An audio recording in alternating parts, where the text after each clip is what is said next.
asalaamaaleykum mbokk yi, tey la gaawu fukki fan ak benn ci jumaada saani yi muy weeru maamu koor di juróom-benneelu weer ci atum junni ak ñeenti téeméer ak ñeent fukk ak juróom-benn ci gàddaay yonent bi sallallahu alayhi wa sallam dëppoo fukki fan ak ñeent ci weeru décembre ci atum ñaari junni ak ñaar fukk ak ñeent.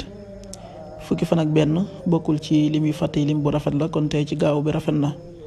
li ñu ci gën a taamu mooy ku ca watu, li ñu ciy teetira watandiku moom gaaw mooy ku ca sangu wala ku ca fóot. ñaanu bis bi: yow yàlla mi buurub jibril ak mikail tey buurub israfil, maa ngi lay ñaan nga musal ma ci tàngooru sawara ak mbugulum bàmmeel.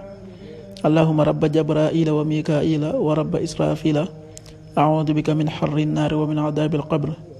allahuma rabba jabraila wa mikaila wa rabba israfila audu bika min xarri nnaari wa min adabi alqabr.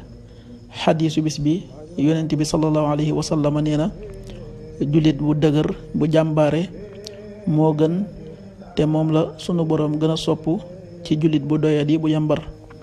xadis bi muslim nettali na ko. qaala rasulullahi sallallahu alayhi wa sallam: al muminu al qawi xayrun wa ahabu ila allahi min al mumini al daif. rawahu muslim.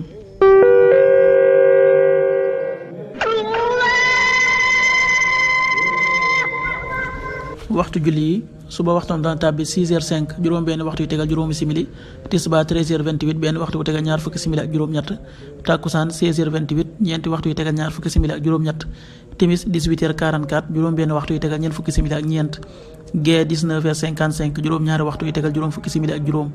loolu mooy waxtu julli yi ci Touba ak li ko wër. bu fekkee nekkoo Touba, soo ko féetee penku ñaar fukk ak juróom-ñaari kilomètre dina wàññil benn simili, soo ko féetee sowwu ñaar fukk ak juróom-ñaari kilomètre dina yokkal benn simili, soo ko féetee gànnaar wala Saalum téeméeri kilomètre dina yokkal benn simili.